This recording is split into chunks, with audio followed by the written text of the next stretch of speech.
할렐루야. 하나님 아버지와 예수 그리스도로부터 오는 은혜와 평강이 이 시간 여러분 가운데 함께 하시기를 주님의 이름으로 축원합니다. 아멘. 오늘은 고엘의 은혜로 부르신 이름이라고 하는 제목으로 말씀의 은혜 나누겠습니다. 우리가 3장에서 살펴본 내용은 기업물을 짜의 책임을 이행하는 것이 나오미의 계획이나 룻의 행위적 열심으로 앞당겨지는 것이 아니더라 하는 것을 우리가 살펴봤어요. 또한 세상 사람들이 쉽게 타협해버리는 그런 편법이라든지 인간들의 합의로 결정될 수 있는 것도 아니었다 하는 것을 살펴봤습니다. 룻을 마음에 들어하는 보아스가 얼마든지 기업물을 짜 자기보다 순번이 앞선 그 사람을 찾아가서 뭔가 손을 쓸 수도 있지 않았겠습니까? 이만저만 하니까 당신이 좀 모른 채 지나가 주십시오. 포기하십시오. 제가 그에 따른 대가는 얼마든지 지불하겠습니다. 이렇게 서로 이렇게 말 맞추면 할 수 있는 거 아니겠습니까? 그런데 이렇게 세상적인 방법을 사용했을 법도 하지만 보아스는 하나님의 법이 규정한 대로만 따르고 있다라고 하는 것을 우리가 3장에서 볼 수 있었습니다. 그리고 3장 마지막 절에 이렇게 끝나요. 3장 마지막 절 읽겠습니다. 이에 시어머니가 이르되 내 딸아 이 사건이 어떻게 될지 알기까지 앉아있으라. 그 사람이 오늘 이 일을 성취하기 전에는 쉬지 아니하리라 하니라. 예, 기업물을 짜의 일에 나오미와 룻이 나서는 것은 전혀 도움이 안 되는 것이죠. 오히려 쉼 없이 일하지만 결과는 얻을 수 없는. 그러면 고통이죠. 열심히 일했는데 결과가 나오지 않는. 그것을 깨닫게 된 나오미는 모든 것을 보아스에게 맡기자. 그리고 우리는 그의 일하심을 기대하면서 편히 쉬자, 안식하자라고 말하고 있는 겁니다. 단 우리가 쉬는 그때에 누구는 쉬지 않아요? 보아스는 그 일이 성취되기까지 쉼 없이 보아스가 일할 것이다 라고 하는 그런 확신이 나오미 안에 생겼던 것입니다. 이제 4장에서는 보아스의 일이 시작됩니다. 나오미와 룻을 고엘하는 일. 고엘이 뭔지 아시죠, 여러분? 기업 무르는 그 책임을 이행하는 것, 그것을 고엘이라고 해요. 그 고엘하는 일에 정작 나오미와 룻은 더 이상 등장하지 않아요. 쉬고 있으니까 등장할 필요가 없는 거예요. 누구만 일하면 돼요? 보아스만 일하면 돼요.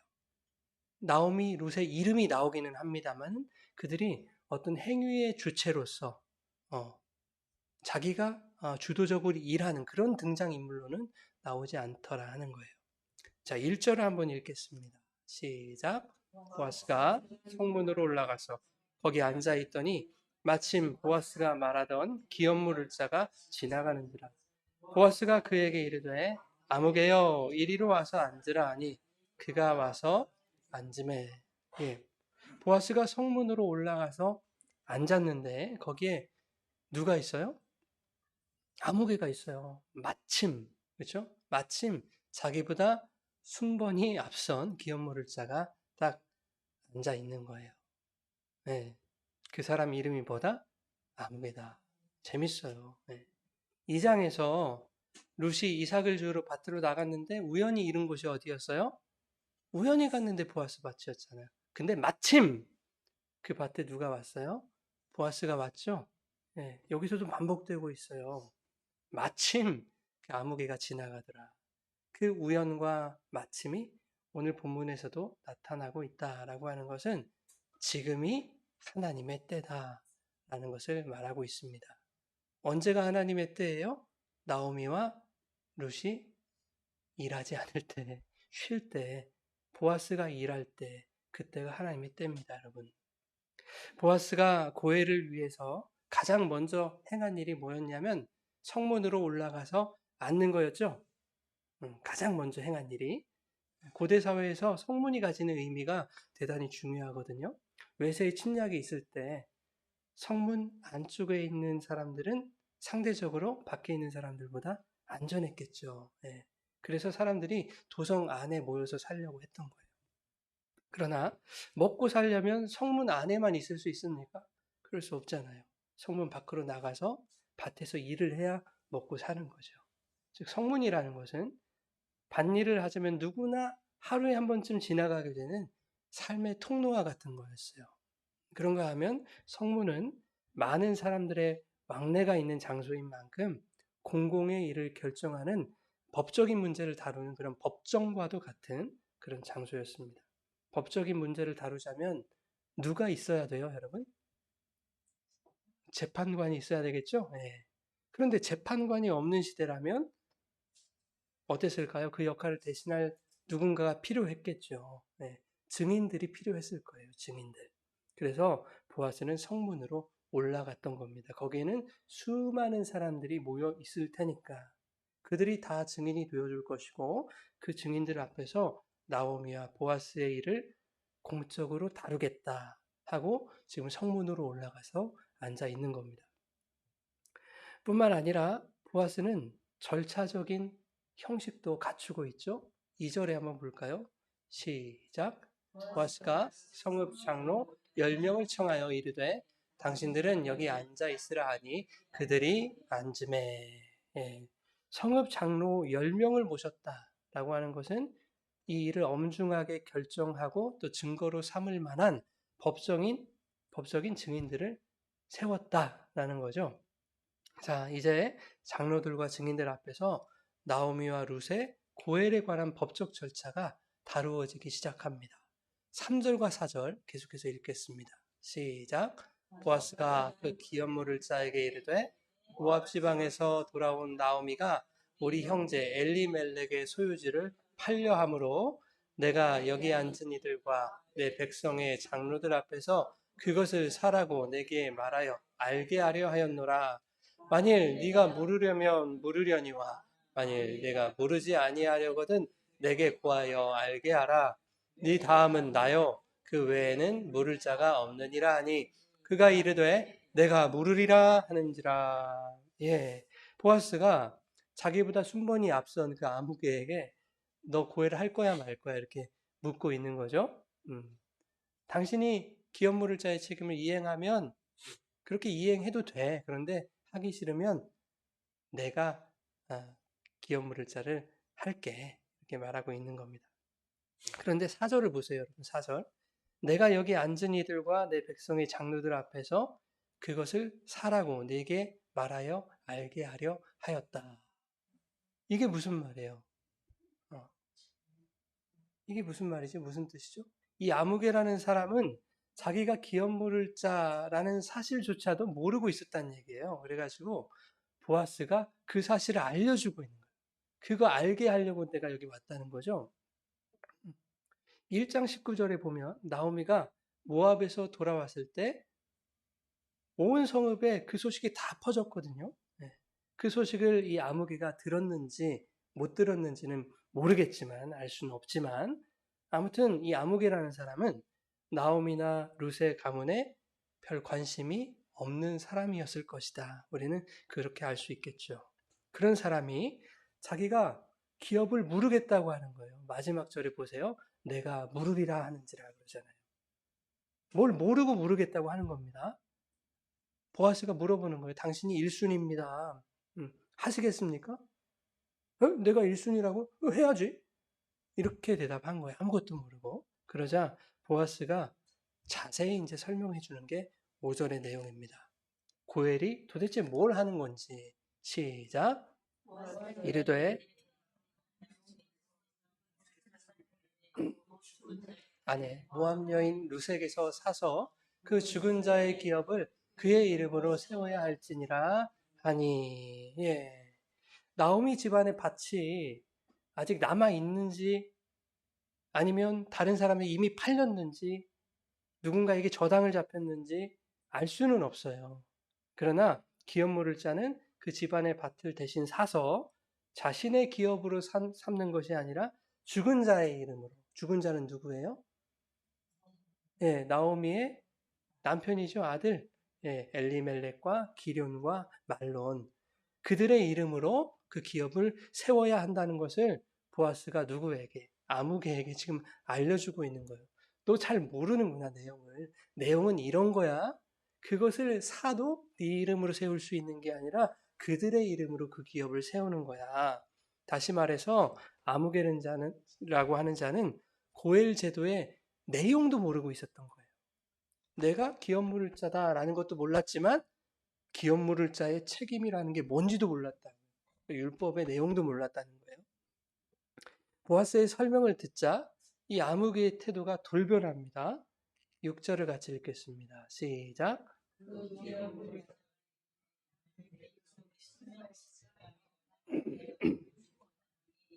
내가 물을 것을 네가 물으라. 나는 물으지 못하겠노라 하는지라. 이제 와서 이 둘 사이의 대화가 얼마나 오래 걸렸겠습니까? 너 잘 모르나 보는데 내용이 이거야? 그래, 그럼 나 안 할게. 이렇게 짧은 시간에 마음이 바뀐 거죠. 고엘 제도의 내용을 듣고 보니까 손해가 이만저만이 아닌 거예요. 내 돈이 나가는데 땅 주인은 다른 사람이래요. 내 기업에 손해가 있는 일은 나 못하겠으니 당신이 하시오. 이렇게 넘겨줘 버린 거죠. 여러분, 나오미와 룻의 기업을 무르는 일은 무엇과 같은 거냐면 그들을 구원하는 것과 같아요. 그죠? 예. 룻기가 우리에게 말씀하고 있는 것은 보아스를 통해서 나오미와 룻이 죽을 때까지 잘 먹고 잘 살게 되었더라 라는 것이 아니잖아요. 하나님이 정하신 그 아들 예수 그리스도를 통해서만 우리의 인생에 도움이 오는 것이고 그리고 우리에게 구원이 찾아온다라는 것을 보아스의 이야기를 통해서 우리에게 말씀하는 것입니다.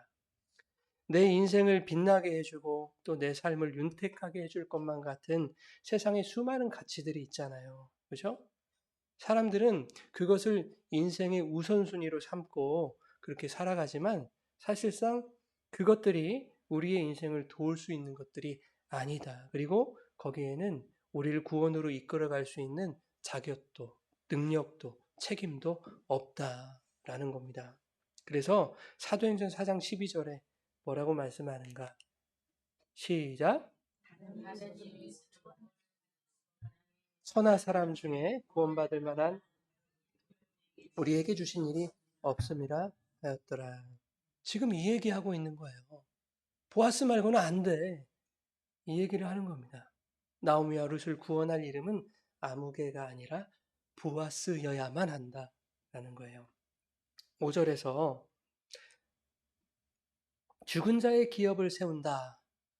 노란 글씨 이렇게 말하는데요. 이것은 미망인인 룻과 결혼해서 아들을 낳아야 하고 또 그 아들은 아무개의 아들이 되는 것이 아니라 룻의 죽은 남편인 말론의 아들로 간주되어서 그 아들이 이제 성인이 될 때 아무개가 물러준 그 밭 있죠.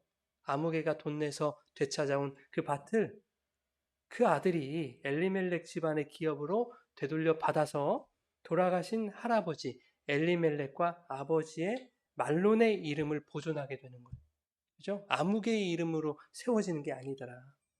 그러니 땅도 아무개 땅이 아니고 아들도 아무개 아들이 아니고 그 가문도 아무개 가문이 아닌 거예요. 어디에도 아무개 이름을 내걸 수 있는 것이 없더라 하는 겁니다. 그래서 이 사람이 이름으로 등장하지 않고 아무개로 등장하는 거예요.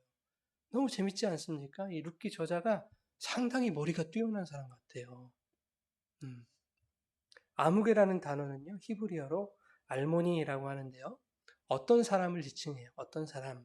그런데 그 의미가 재밌어요.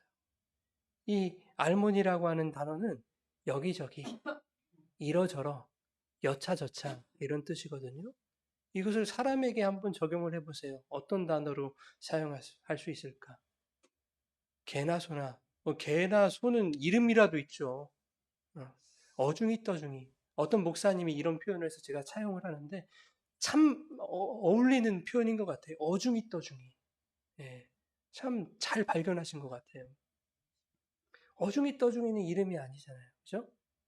여러분, 사람이 이름을 잃는 경우가 있어요. 어떤 경우에 이름을 잃냐면 죽어도 이름 남잖아요. 근데 어떤 경우에 이름을 잃을까 생각해 보니까 죄짓고 교도소 가면 이름을 잃어요. 이름으로 불려지지 않잖아요. 수용번호로 몇 번 이렇게 불려지잖아요. 법은 사람들이 지켜야 할 최대한의 제도가 아닙니다. 법은 최소한의 도덕이래요. 그 최소한의 도덕을 지키지 않으면서 공공의 이익을 무시하고 나만을 위한 계산적인 자세로 그렇게 아무개처럼 살아갈 때 최악의 경우에는 범법자가 되어서 이름이 삭제되는 겁니다. 그런가 하면 이름 없는 공간에서 잔인한 일들이 벌어지기도 하죠. 사이버 공간, 익명성이 보장되는 그 사이버 공간에서 욕하고 모함하고 언어적 폭력을 가하고 그래서 억울한 사람들이 발생하고 심각한 경우에는 목숨을 버리고 하는 일들이 일어나지 않습니까? 그런데 사이버 공간에서 반드시 자기 이름을 밝혀야 된다라고 한다면 공적인 질서들이 쉽게 무너질 수 있겠는가? 그럴 수 없겠죠. 내 이름을 밝히고 살면 사람들이 이렇게 함부로 욕하고 비난하고 정죄하고 나쁜 짓 하고 그렇게 할 수 없을 겁니다. 그러니까 이름을 가지고 사는 것과 이름이 없는 것이 이렇게 다르다고. 이름이 없는 자들은 그렇게 살아가는 겁니다. 아무개처럼. 고엘 1순위였던 그 아무개는 자신의 이익만을 위해서 계산적으로 살아가는 그런 사람이었어요. 세상의 법은 최소한의 도덕이지만 하나님의 법은 절대적인 삶의 기준이거든요. 그럼에도 불구하고 이 아무개라는 사람은 그것보다는 내 사익이 중요한 사람이었어요. 하나님이 제정하신 고엘의 책임을 행사하는 것은 약한 자를 돕고 구제하는 그 공공의 삶을 더 아름답게 하는 방편이었지만 아무개는 그것을 포기한 사람. 내가 더 중요해. 내 것을 없애면서까지 공공의 이익, 나 그런 거 그딴 거 모르겠어. 이렇게 살아가는 사람. 성경은 그런 사람을 어떤 이름으로 불러주지 않는다는 거예요. 그냥 너는 아무개, 개나소, 어중이 떠중이 누구나 이렇게 말하고 있는 것입니다. 7절과 8절 우리 계속 읽겠습니다. 시작. 교환하는 일을 확정하기 위하여 사람이 그의 신을 벗어 그의 이웃에게 주더니 이것이 이스라엘 중에 증명하는 전례가 된지라. 이에 그 기업물을 짜가 보아스에게 이르되 내가 너를 위하여 사라 하고 그의 신을 지금 이스라엘 고대 관습에 대해서 소개하고 있어요. 어떤 일을 확정하는 증거로서 신발을 벗는 행위를 지금 말하고 있는 겁니다. 고엘 1순위가 자기 신발을 벗어서 보아스에게 이렇게 말하죠. 너를 위해서 살아. 이렇게 말해요. 고엘의 책임을 내가 포기하겠다, 양도하겠다, 너에게 넘겨주겠다 이런 거죠. 그런데 신을 벗는 행위가요. 이게 아무 일도 아닌 게 아니에요. 이게 상당히 수치스러운 일이었거든요. 신명기 25장에 보면 수혼제, 형사취수제 제가 설명드렸었죠. 이것에 대해서 나오는데 형이 아들 없이 죽으면 그 동생들이 형수와 결혼해서 형의 대를 잇는 것 아닙니까? 그런데 사실 그러기가 쉽지가 않아요. 그죠? 아무리 고대 제도라고 해도 그러기 싫은 사람도 있을 거 아닙니까?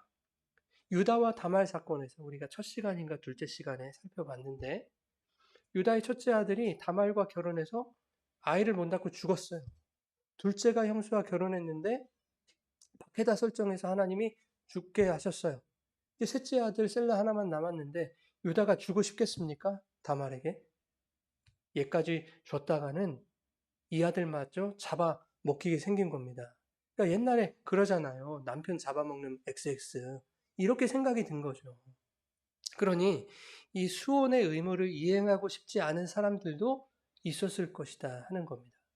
그 의무를 이행하지 않으면 이렇게 해라 라는 그 규정이 신명기 25장에 기록되고 있는 거예요. 어떻게 기록되어 있는가?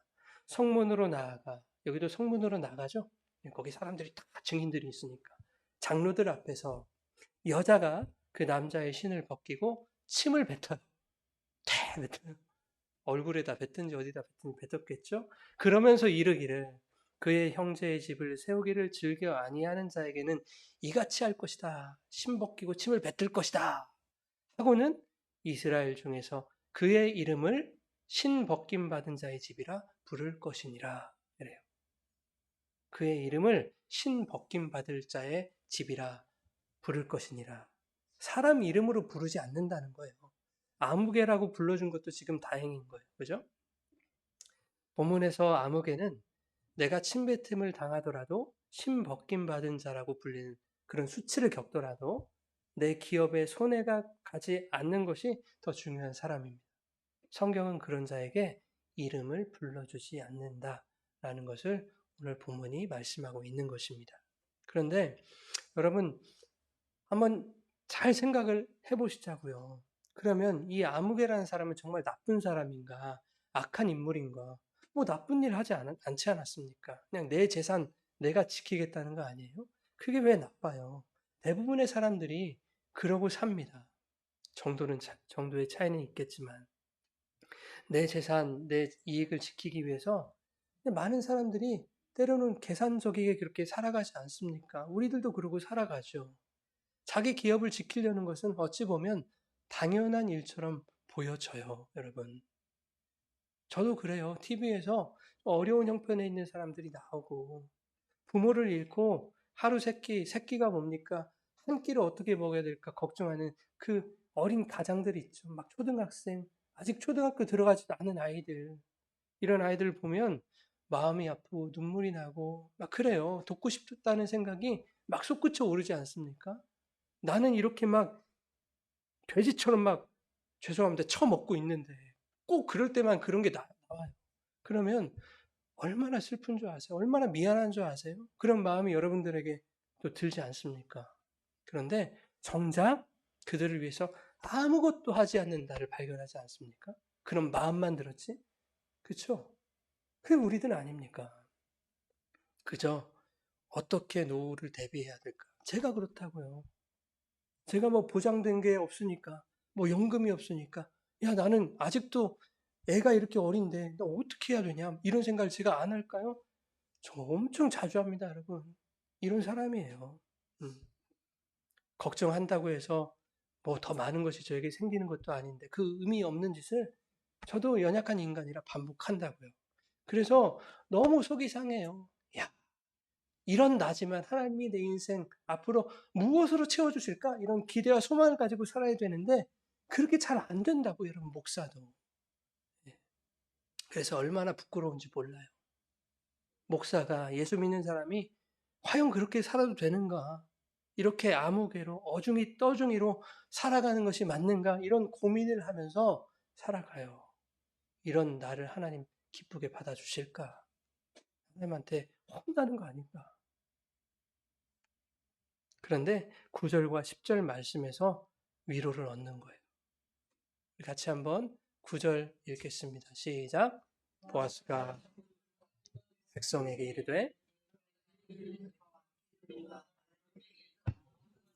나오미의 손에서 산 일에 너희가 오늘 증인이 되었고 또 말론의 아내 모압 여인 룻을 사서 나의 아내로 맞이하고 그 죽은 자의 기업을 그의 이름으로 세워 그의 이름이 그의 형제중과 그곳 성문에서 끊어지지 아니하게 하매 너희가 오늘 증인이 되었느니라 하니. 예. 성경이 지금 이미 죽은 엘리멜렉과 기련과 말론의 이름을 꺼내고 있죠. 예. 아무개 이름을 말하지도 않아요. 근데 이미 죽어 없어진 사람의 이름을 꺼내고 있단 말이에요. 그들이 뭐 대단히 거룩하게 뭐 열심 있는 신앙으로 이렇게 살아간 게 아니잖아요. 엘리멜렉 어떤 사람입니까? 그냥 보통 사람들이 그러하듯이 베들레헴에 흉년이 들어서 가족을 지키기 위해서 먹을 양식 찾아 이방 땅으로 이주한 사람이에요. 뭐 보통 사람과 별반 다르지 않아요. 그의 아들들이라고 뭐 얼마나 다른 삶을 살았겠습니까? 아버지가 하는 대로 그렇게 따라서 야 이방 땅에서 열심히 입에 풀칠 어떻게 하면 입에 풀칠할까 그 생각하면서 그렇게 살았겠죠. 그렇게 살다가 별 볼 일 없이 엘리멜렉 기런 말론 다 죽어버렸습니다. 그러니까 그들은요 이미 죽어 없어진 사람들 아무개로 불려도 이상할 것이 없는 사람들 아닙니까? 그냥 이름으로 드러나지 않고 죽은 자들이라고 불려도 별반 그 의미가 없는 그 상관이 없는 그런 사람들이라는 거죠. 그런데 보아스가 성문에 있는 증인들 앞에서 엘리멜렉과 기런과 말론의 이름으로 그들의 기업을 세워주고 있는 겁니다. 여러분 10절 보세요. 내가 말론의 아내 모압 여인 룻을 사서, 그죠? 룻을 사서 아내로 맞이하여 그 죽은 자의 기업을 그의 이름으로 세워 그의 이름이 그의 형제 중과 그곳 성문에서 끊어지지 아니하게 함에 너희가 오늘 증인이 되었느니라. 여러분 주님이 당신의 핏값을 지불해서 우리를 사셔서 아무개 같은 우리를 당신의 기업으로 세워주셨다는 것을 여러분 믿으시기 바랍니다. 우린 다 아무개 같은 인물이라니까요. 네. 죄로 죽은 우리들 아닙니까? 그러한 우리, 이름 없는 우리를 당신의 십자가로 사셔서 예수라는 이름으로 서명하시고 그리스도의 피로 인을 찍으심으로써 별 볼 일 없는 우리를 성도라는 이름으로 불러주셨다는 거예요. 나는 여전히 아무개처럼 어중이 떠중이처럼 그렇게 살아가고 있지만 그래서 속상함과 고민 속에 그렇게 살아가고 있지만 그리고 지금 내가 가지고 있는 것, 나에게 있는 것조차도 잃게 되지는 않을까 하는 그런 미래에 대한 걱정과 염려 속에서 우리는 그렇게 살아가고 있지만 우리를 향한 하나님의 사랑은 독생자 예수 그리스도의 보혈의 피로 당신의 고엘의 율법을 우리에게 완성하셔서 우리를 당신의 백성으로 불러주신 것입니다. 그것이 우리에게 큰 위로와 은혜가 되는 줄 믿으시기 바랍니다. 그러나 우리가 한 가지 잊지 말아야 될 게 있어요. 하나님이 그렇게 다 해주시고 이름 불러주셨으니까 그냥 이렇게 살다 가면 되겠지. 이렇게 아니라는 생각하시라는 게 아니에요. 주님이 이렇게 말씀하셨거든요. 나를 따르려거든 자기를 부인하고 자기 십자가를 지고 나를 따를 것이니라. 자기를 부인하는 것은 내 이름 세우기를 포기하는 거죠. 아무개는 포기를 못 하잖아요. 네 이름 포기해야 돼 하니까 나 못하겠다. 보아스 네가 해라 그러잖아요. 내 이름 세우기를 포기하는 것. 그것을 자기 십자가를 지는 것이라고 말해요. 그래서 십자가 지는 것이 그렇게 힘든 거예요. 나를 포기해야 되니까. 예수님이 당신의 십자가를 지심으로 죄로 죽은 우리를 살려 우리의 이름을 성도라고 부르신 것처럼 우리가 주님을 따르는 성도라면 우리에게 지워주신 십자가로 누군가를 세워주는 삶을 살아가야 될 것이다 하는 교훈을 우리가 얻어야 됩니다. 그것이 힘들고 잘 안 되죠. 때로는 좀 힘든 사람들 삶 보면 마음만 있지 행동으로 나타나지 못하는 우리의 연약함이 보이더라도 여러분 더 그렇게 살고자 고민하고 애쓰고 어떻게 하면 그런 마음과 실행력이 우리 안에서 나올 수 있을까요? 주님의 은혜와 주님의 뜻을 구하며 그렇게 살아가야 되겠다는 겁니다. 여러분 그런 거 보고 그냥 혀도 차지 않는 사람들이 있어요. 네. 그냥 비웃는 사람들도 많아요. 그러니까 우리에게 그런 마음이라도 주신 것이 얼마나 감사해요. 참 안 됐다, 돕고 싶다라는 마음조차도 감사한 거예요. 네. 그러나 이런 것들이 마음으로 끝나지 않고 어떻게 하면 우리의 삶에서 드러날 수 있을까? 하나님, 주님의 마음을 주십시오. 그리고 행할 수 있는 그런 결단력과 실행력도 우리에게 주십시오. 이렇게 주님 앞에 나아가야 되겠다 하는 것입니다. 세상에서 내세울 이름 없이 살아가는 소외받고 힘겨운 사람들에게 내가 가진 것들을 나누며 주님이 우리를 부르실 때 따뜻하게 그들의 이름을 불러주고 또 그들의 슬픔을 안아주고 어려움을 함께 나누는 그런 고엘의 정신이 저와 여러분의 삶에 나타날 수 있기를 바랍니다. 네, 그렇게 살아가고자 끊임없이 고민하고 또 노력하고 애쓰는 여러분의 삶에 주님께서